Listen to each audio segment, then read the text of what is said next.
Amen. So, magandang umaga po sa ating lahat. So, praise God, it's a Sunday. So, 1 Corinthians chapter 11.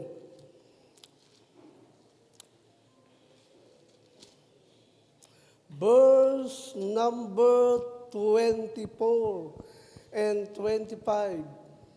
So, this morning, the message is about the Lord's sufferings. So, yun po yung pag-aaralan natin. 1 Corinthians chapter 11, verse number 24 to 25. So, say amen. Kung nakita na po. So, verse number 24. So, please, everyone read. And when he had given thanks, he brake it and said, "Take it. This is my body, which is broken for you. This to remembrance of me." After the same manner also he took the cup, when he had supped, saying, "This cup is the New Testament in my blood. This do ye as oft as ye think it, in remembrance of me." So shall we pray. Lord, ngayong umaga na ito, Ama, kami nga po nagpupuri, nagpapasalamat sa pagkakataon, Panginoon Diyos, kung saan naman ibinigay niyo po sa amin. Kung saan naman ngayong umaga na ito, O God, sa aming pag-aaral muli na inyong mga banal na salita, pray ko, Panginoon Diyos, ang wisdom, kung saan naman ipakalob niyo po sa amin. Kung saan din po, Ama, ngayong umaga sa aming pag-aaral, O God, paunawa niyo po sa amin na iyong salita. Patawarin din kami, Ama, sa pagkukulang, pagkakasalang nagawa. At ngayong umaga na ito, Panginoon Diyos, pray po namin, O God, kung saan naman maging blessing kayong salita sa bawat niya sa amin. Muli kaming gabayan, pangunahan ng Banal Espiritu, O God. At ngayong umaga rin ito, Ama, sa aming pag-aaral, kayo lamang po ang mabigyan namin ng kapurihan at muli namin maitaas, O God, ang inyong pangalan. In Jesus' name, God of Israel, pray. Amen. So, thank you. Makaupo na po tayo. So, dito sa verse number 24. So, ang sabi po dito, and when he had given thanks, he brake it and said, "Take it. This is my body which is broken for you. This do in remembrance of me." So dito makikita po natin kung saan ang ating Panginoon ay kasama ang kanyang mga disipulo at nagpasalamat sa Diyos at pinagputol-putol yung tinapay at ibinigay at sinabing, "Kainin niyo. Ito ang aking katawan." So ito ay isang paalala ng ating Panginoon sa mga bagay na ginawa niya nung siya'y nananahan pa sa sanlibutan. Kaya nga, the broken bread pictures Christ's broken body. So alam naman natin ang paghihirap ng ating Panginoon. Yan po ay ginawa niya para sa lahat ng tao na nasa sanlibutan. Kaya nga dito makikita po natin kung gaano ang sakripisyo na ginawa ng ating Panginoon. Kaya nga sa biyaya ng Diyos bilang isang mananampalataya, tayo ay nagtamo ng higit sa lahat sa ginawa ng ating Panginoon, yung kaligtasan na ibinigay sa atin ng Diyos sa pamamagitan ng ating Panginoon. Kaya nga yung unleavened bread, so twice a year natin po yan ginagawa. So yung unleavened bread and unfermented grape juice, being the symbol of Christ's body and blood. So maraming mananampalataya, so nagte-take po niyan. To what purpose? Para gunitain natin yung mga ginawa ng ating Panginoon. So tatandaan po natin yung mga bagay na ginawa ng Diyos bilang isang mananampalataya o bilang isang ligtas, hindi po dapat natin kinakalimutan.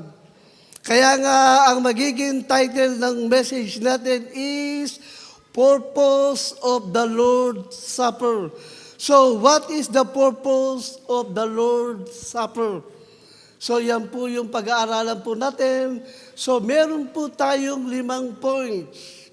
Obedience, commemoration, proclamation, examination, and anticipation. So, yan 5 na po yan ang ating pag-aralan. So, number 1, to remember Christ's suffering. So, obedience to Christ's command. So, yan po yung point number 1 po natin. So, sa 1 Corinthians 11:14, tulad po ng nabasa natin, ang sabi po dito sa verse number 24, 11:24, and when he had given thanks. So, ang Panginoon ay nagpasalamat. Habang pinagpuputol-putol niya yung tinapay at ibinigay sa kanyang mga disipulo. At kanilang kinain, ito ang aking katawan na pinagputol-putol. Gawin niyo ito at alalahanin ako. Kaya nga, the question is, naaalala ba natin ang Panginoon sa mga bagay na ginawa niya para sa atin? So, ibig sabihin, bilang isang mananampalataya, so dapat nagpa-flashback sa ating mga isipan kung paano ang pagdurusa ng Panginoon sa bawat tao. Lahat ginawa ng God para sa kaligtasan ng sanlibutan. Can you imagine isang Diyos na bumaba sa lupa na nagkatawang tao para iligtas ang sanlibutan? Kaya nga dito makikita po natin sa verse number 24, yung hirap. O nagpipicture yan ng hirap na dinanas ng ating Panginoon. Kaya nga, obedience to Christ's command as a Christian, saved by grace. Ano ba yung command ng God na dapat hindi kinalilimutan ng bawat mananampalataya? So, ang sabi ng Panginoon, and Jesus said unto him, thou shalt love the Lord thy God with all thy heart, with all thy soul, with all thy might. This is the first and great commandment. The second is like unto it. Thou shalt love thy neighbors as thyself. Kaya nga tayo bilang isang mananampalataya, if ye love me, keep my commandments. Maraming command ng God, pero 2 na lang ang ibinigay sa tao. Kaya nga, bilang isang mananampalataya, so follow the rules, follow the instruction, follow the Word of God. Pag sinabi ng Diyos, huwag na tayong mag-compromise. Minsan, nakakalungkot isipin, may mga tao tila ang paggulita ng ginawa ng Diyos, ito'y paalala na huwag kalimutan, hindi gawin. Di ba, pag mahal na araw, makikita natin yung mga tao kung paano yung paghihirap ng Panginoon ginawa sa krus o paghihirap ng ginawa ng tao sa Kanya, ginagawa ng mga tao din yan. Hindi tinuturo ng Biblia yun. Ang sabi, gulitain o alalahanin yung ginawa ng Panginoon. Hindi yung gawin ng tao. Kaya nga ang sigaw ni Jesus, it is finished. Wala na tayong gagawin pa, tapos na. Kaya nga tinuturo ng Biblia, ang sabi ng Philippian jailers, Sir, what must I do to be saved? And they said, believe on the Lord Jesus Christ and thou shalt be saved in thy house. Manampalataya at manalig na lang tayo sa Diyos. Yan yung itinuturo ng Biblia, hindi yung mga bagay na ginawa ng God na gagawin din natin. Can you imagine, nagpipilitensya ka at gumagapang ka at pinahihirapan mo yung katawan mo. Ang tanong, tinuturo ba ng Bible yun? Hindi. Ang sabi, gunutain mo lang, alalahanin mo yung mga bagay na ginawa niya, hindi yung gagawin mo din. Kaya isang malaking pagkakamali yan. Kasi kung yun ang nais ng Diyos na gawin natin yung gusto niya, bakit pa nagpapako sa krus kung kaya rin gawin ng tao yun? Minsan, hindi naiisip ng tao yung mga bagay na ginawa ng Diyos. Sapat na yung namatay ang ating Panginoon. And after 3 days, He rose again.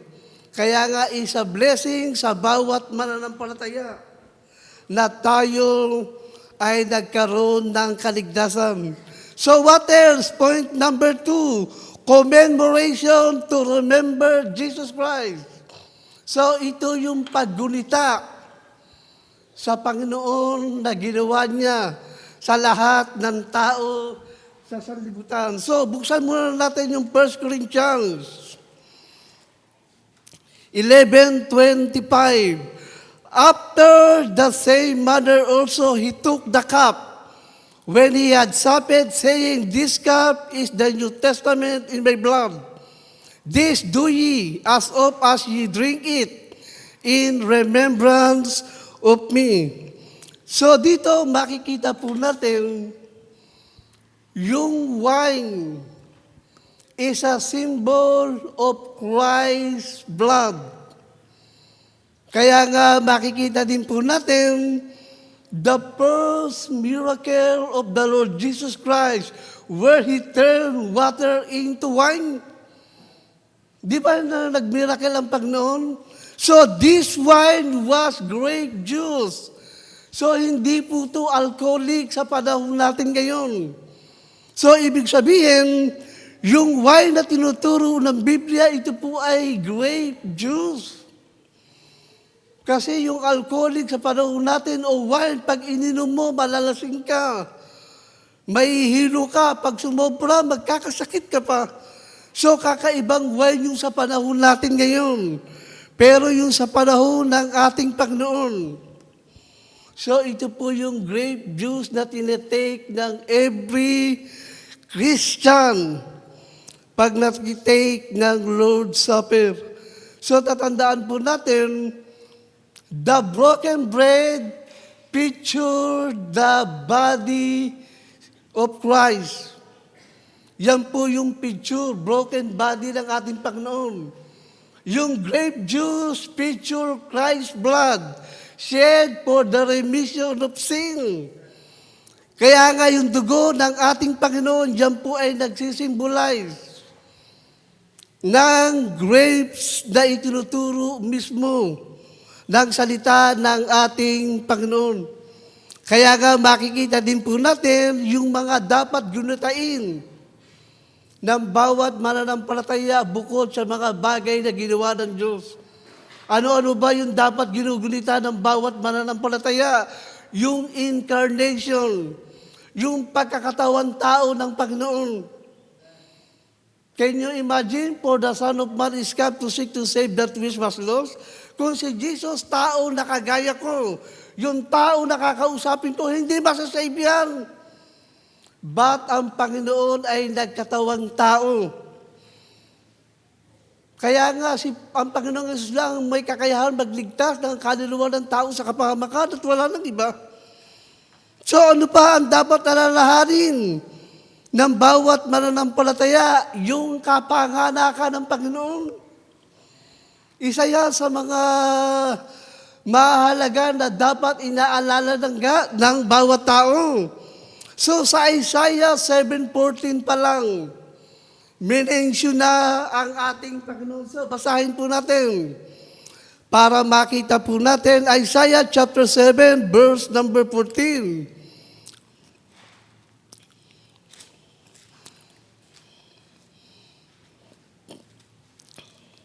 So ang sabi po dito, therefore the Lord Himself shall give you a sign, behold, a virgin shall conceive to bear a son, and shall call his name Emmanuel. So prophecy po yan.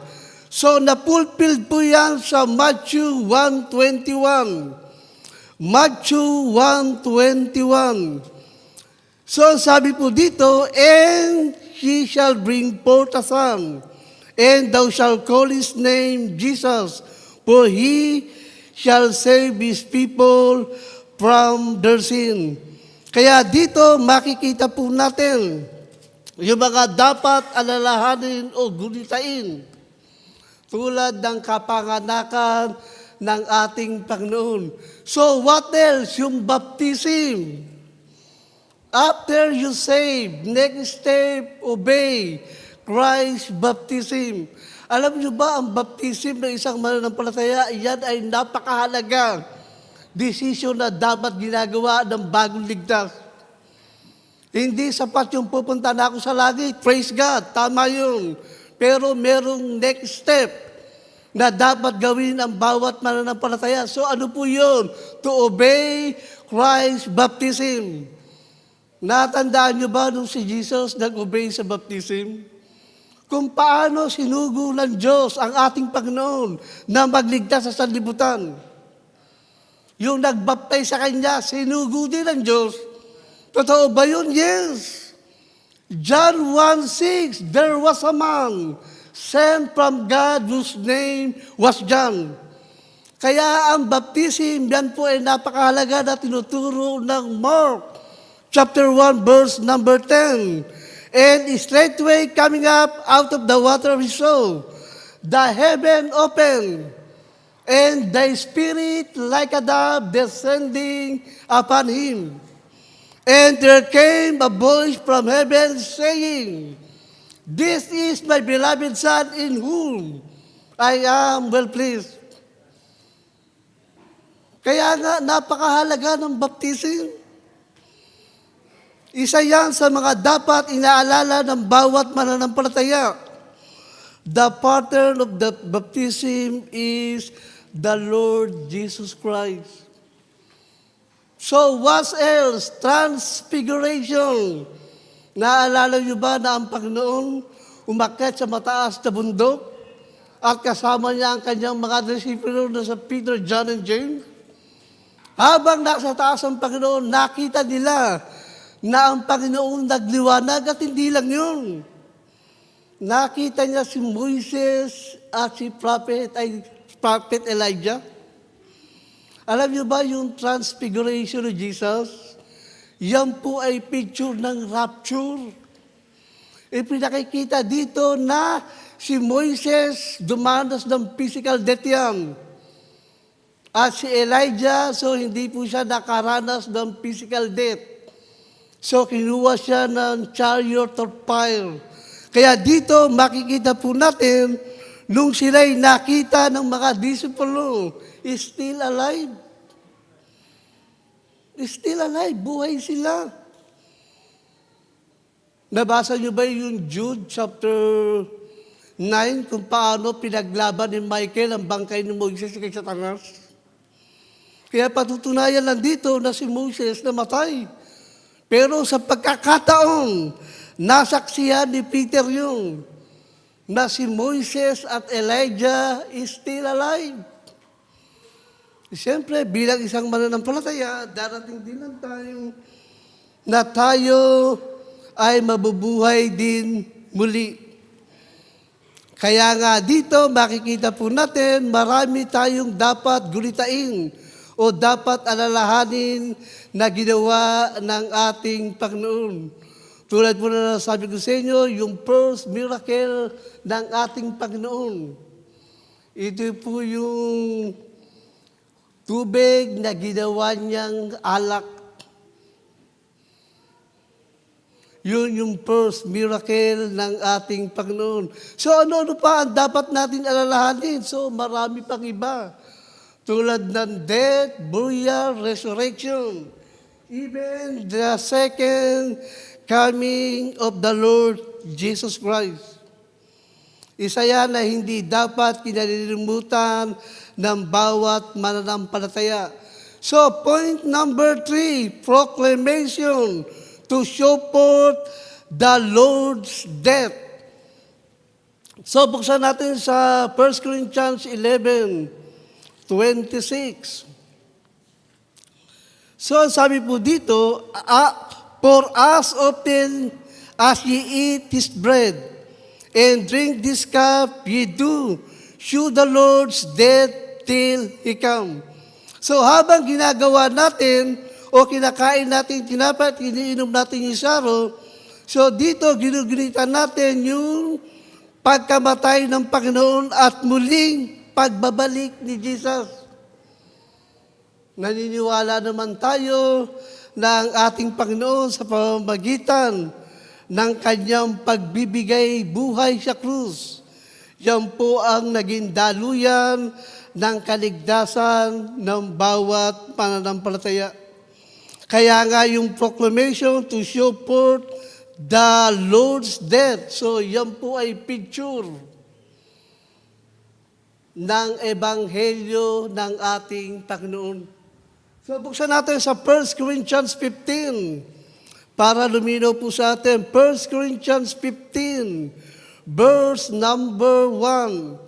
Moreover, brethren, I declare unto you the gospel which I preach unto you, which also ye have received and written ye stand, by which also ye are saved, if ye keep in memory what I preach unto you, unless ye have believed in vain. For I deliver unto you first of all that which I also received, how that Christ died for our sins, according to the Scripture, and that He was buried, and that He rose again the third day, according to the Scripture. So yan po yung picture ng pagkamatay ng ating Panginoon at muling pagkabuhay ng ating Panginoong Jesucristo. Kaya nga, every afternoon tayo lumalabas, every Sunday afternoon. To what purpose? To share the word of the Lord. Ito po yung gospel na ibinabahagi natin sa tao. Kaya nga, napakahalaga na sa bawat hindi pa nakakakilala sa Panginoon, ay dapat sila ay makaalam ng kaligtasan na itinuturo mismo ng salita ng ating Panginoon. Kaya nga pag sinabing proclamation, ito ihayagan na dapat ginagawa ng bawat mananampalataya. Kaya nga ang sabi ni Apostle Paul, for I am not ashamed of the gospel of Christ, for it is the power of God unto salvation to everyone that believeth, to the Jew first and also to the Greek. Kaya nga ang kaligtasan, kung ang basihan, ang kaligtasan ay para talaga sa lahi lang ng Panginoon. Pero dahil sa kanilang pagtanggi, napunta yung kaligtasan sa atin. Pero hindi nangangahulugan na kalimutan natin sila. Tayo ang gagamitin para mailapit natin sila sa Diyos. Kaya nga nung pinahayo ng Panginoon ang bawat disipulo niya, anong sabi ni Jesus sa kanyang mga disipulo? So basahin natin sa Matthew chapter 10 para makita po natin kung ano yung pagkakasabi. These 12 Jesus sent forth and commanded them, saying, Go not into the way of the Gentiles, and any city of the Samaritans enter ye not, but go rather to the lost sheep of the house of Israel. Kaya ang Panginoon, kung kaligtasan lang talaga ang pag-uusapan, yan ay para sa mga Jewish people. But praise be to God, nabiyayaan tayo ng kaligtasan. Kaya nga isa blessing para sa bawat mananampalataya na tayo ay nagtamo ng kaligtasan mula sa ating Panginoon. Sapat na ba yung sa langit ako pupunta? Bahala na kayo. Basta ako, alam ko, sa langit na pupunta. Paano yung mga loved ones natin na hindi pa ligtas? O mga kaibigan natin, kamag-anak, o sino mang kilala mo na alam mong hindi pa saved? Sila ba'y nabigyan mo na ng babala? O nasabihan nyo sila? Kasi minsan hindi nila yan alam yung kapahamakan. Nasasapitin ng bawat tao kung hindi sila ligtas o mamamatay sila. Alam natin pag ang isang tao hindi saved, maniwala sila at hindi, sa impyerno sila pupunta. Yun ay sinabi ng Biblia. Kaya nga mababasa natin, in flaming fire, taking vengeance of them that know not God and not obey the gospel of the Lord Jesus Christ, who shall be punished with everlasting destruction from the presence of the Lord and from the glory of His power. So, ibig sabihin, napakatindi ng sasapitin ng mga taong hindi ligtas. So, habang pinahihirapan sila sa impyerno, ang Panginoong Hesukristo ay nagmamasid sa kanila. Can you imagine? Ang sabi ng Panginoon, for God so loved the world. Pero may mga tao siyang pinagmamasdan habang naghihirap sa impyerno. The purpose is what? Unbelief. Kaya nga tayo, sa biyaya ng ating Panginoon, tayo ay nabiyayaan ng kaligtasan. Kaya nga hindi lahat ng tao nakakaalam ng mga bagay na alam natin, lalong-lalo na yung kaligtasan.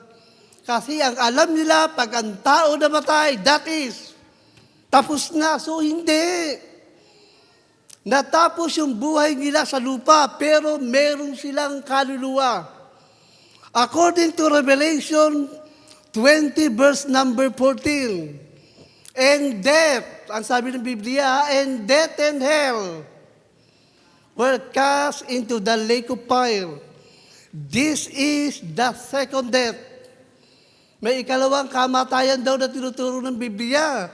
And whosoever was not found written in the book of life was cast into the lake of fire. O di ba nakakatakot yung minimension sa Bible? Kung hindi raw nakasulat ang pangalan mo sa aklat ng buhay, iyahagis ka sa dagat-dagatang apoy. So nakakatakot. Hindi alam ng tao yan. Kaya nga bilang isang mananampalataya, dapat ipinaalam natin yan. Alam nyo ba sa ngayon, o sa mga naunang mananampalataya na namatay, siyempre, nasa langit yan. Pero yung mga tao na hindi nakakakilala sa Diyos, hanggang ngayon, naghihirap yung kaluluwa niyan sa impyerno. Kaya nga ang sigaw ng rich man in hell, di ba? Have mercy on me, O Lord. Yan ang sigaw ng bawat tao na hindi nakakakilala sa Panginoon. Pero kaluluwa pa lang yun. Yung nililiban sa impyerno. Pero sa white throne judgment ng God, mas matindi. Anong sabi ng Matthew 10:28? And fear not them which kill the body, but are not able to kill the soul, but rather which fear Him, which destroy soul's body in hell. Yun yung nakakatakot sa lahat. Yung kaluluwa mo na nasa impyerno at yung katawan mong matagal nang nahimlay, palagay na natin, abo na yan. So, bubuhayin ng Diyos yun at mag-unite po yun. Body and soul. Yan yung ihagis sa lake of fire. Nakakatakot, di ba?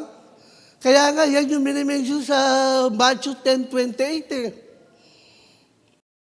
and soul, buruin mo, katawan mo, tsaka yung kaluluwa mo, liliyaban na nakakatakot. Nililiyaban ka na, hindi ka na uubos. Talagang ipararamdam sa iyo yung sakit. Yung mapasok ka nga lang ng sigarilyo, ang sakit na eh. yun liyaban ka pa sa apoy. So isa yan sa mga sasapitin ng tao kung hindi natin ipaalam yung katotohanan na tinuturo mismo ng Biblia. Kasi maraming tao nakabase sa kanyang mga sarili.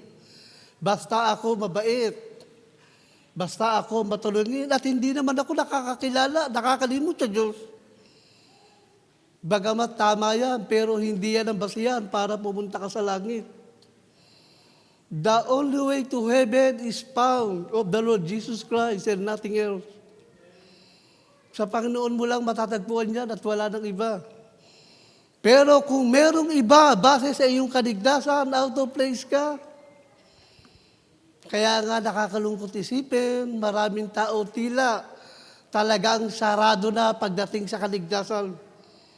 Lalong-lalo na yung ibang relihiyon na alam natin. Basta ako mamamatay, sagrado.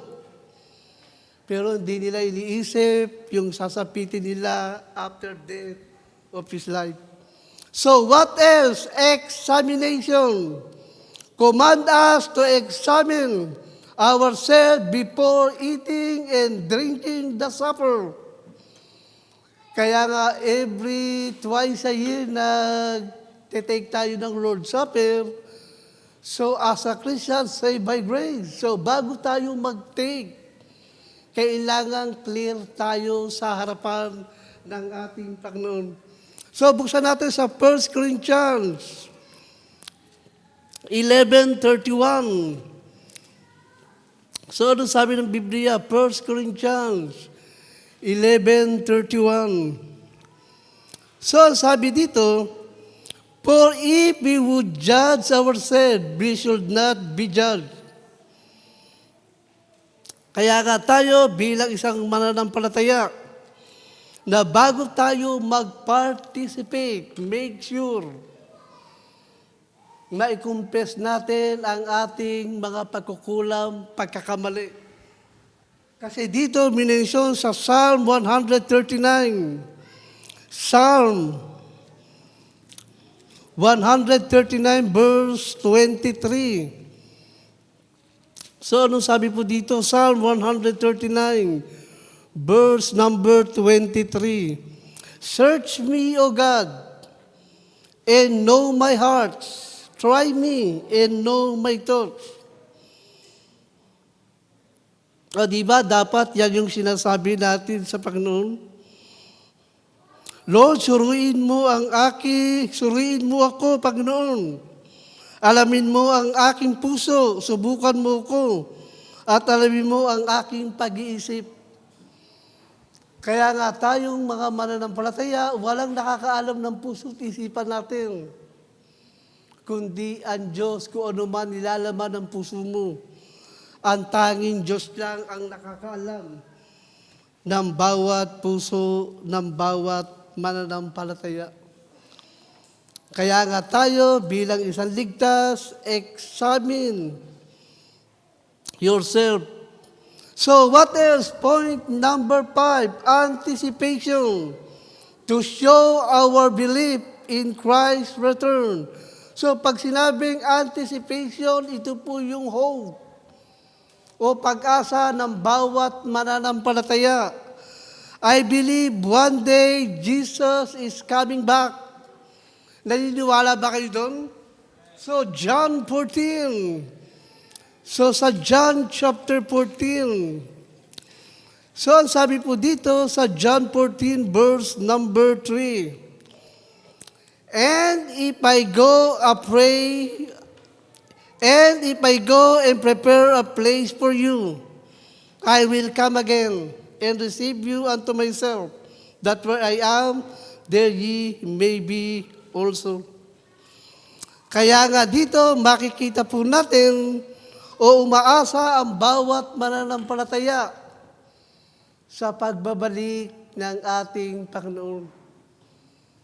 Diba, sabi nga ng Biblia, blessed is the man that trusteth in the Lord, and whose hope is the Lord is. Kaya nga tayo, mapalad tayo, sapagkat nagtitiwala tayo sa ating Panginoon. At walang ibang magdadala sa atin sa langit kundi ang ating Panginoon lang. Can you imagine yung mga mananampalataya na kukunin ng Diyos one day at muling babalik for 1,000 years for the kingdom of God, kasama ulit tayo doon. Hindi nyo ba iniisip yung mga bagay na yan o ginugunita? Yung mga mananampalataya na nauna na sa atin, sa reign ni Jesus, for 1,000 years, kasama niya na bababa sa Jerusalem for 1,000 years reign. Kaya nga ang sanlibutan hindi pa matatapos. Bakit? Kasi magro-rule pa si Jesus. 1,000 years pa, ang tagal na panahon pa yun. After nun, siyempre, ang sabi ng Biblia, heaven and earth shall pass away, but my word shall not pass away. After 1,000 years, marami pong mangyayari doon. Pag na-pure na yung 1,000 years old Christian believer going to heaven, even the Lord Jesus Christ. Kaya dyan niya na wawakasan ng sanlibutan. Siyempre, saan ang destination ng bawat mananampalataya? Ito po yung New Jerusalem na pupuntahan ng bawat ligtas. Kaya yung reign ni Jesus sa Jerusalem talaga yun, sa Israel. Sa Israel yun, sa 1,000 years reign niya. Pero yung New Jerusalem, wala na yung sanlibutan. Naglaho na, kaya doon lahat babagsak ang bawat mananampalataya. Alam niyo ba, may napakinggan akong turo, J.I.L. Habang binibitisan ko siya, tinanggap mo ba ang Panginoon? Kaya sabi niya, matagal ko na tinanggap ang Diyos. Paano kung naiwan ka? Hindi. May pag-asa pa ako kahit maiwan ako sa mundo. Kasi isa ako.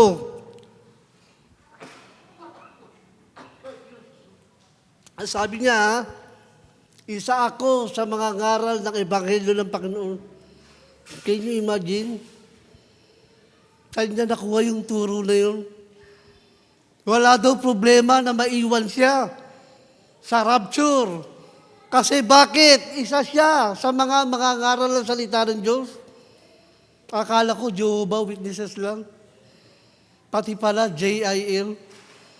Kaya sa pananalita lang pala nila yun, mali na. Kasi ang mag-evangelize whole world, 144,000 Jews to. Mga Jewish people yan, hindi Gentiles. Kaya nga tayo bilang isang mananampalataya, alam natin yung katotohanan. Ang nais ng Diyos, ibahagi natin. Yung nalalaman natin, hindi yung pinapakinggan lang natin, at hindi naman natin itinuturo sa iba.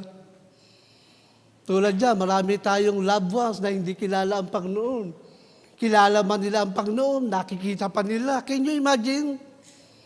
O di ba, dapat sinasabi natin sa kanila yung totoo. Magalit na sila kung magagalit sila. Ang mahalaga, sinabi mo yung totoo. Kesa yung patay malisya ka. Pananampalataya nila yun. Mali! Pag ligtas ka, magalit sila o hindi, dapat sabihin mo yung totoo. Kasi pananagutan mo yan kung hindi mo nabigyan ng babalayan. Pananagutan mo yan sa Diyos. Alam mo yung totoo, tapos patay malisya ka sa ginagawa nilang pagsamba sa nakikita nila. O ngayon, nagalit siya yan. Okay lang. Ang mahalaga, nasabi mo yung totoo. Kesa yung patay malisya ka, wala kang pakialam sa kanila. Baka pagdating sa langit, iiyak ka. May pakikita ng Diyos sa iyo. Tandaan po natin, yung Lazarus, nakita ng rich man in hell yan, nasa impyerno yun. Pero nakita niya yung Lazarus sa paradise. O hindi ba makita din natin yung mga mga hindi ligtas na mahal natin sa buhay?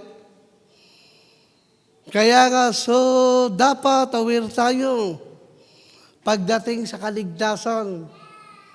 Make sure dapat yung kaligtasan, alam ng lahat ng loved ones natin. Tumanggap man sila o hindi, ang mahalaga na sabi natin. Kesa yung mamamatay sila ni isa, wala kang sinabi. Hindi ka ba nakukonsensya?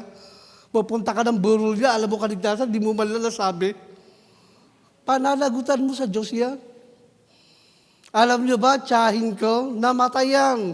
Pero nagbigay ako ng babala niya, ay makinig sa akin eh. Kasi kilala niya kung sino ako nung siya'y nabubuhay at hindi ako ligtas. Kaya yung dala ko, yung Bible para turuan siya, hindi siya naniniwala sa salita ng Diyos. O pinapunta ko yung ladies na bawat mananampalataya para magtulong sa kanya. Si Sister Lian yata yun. Hindi din nakinig.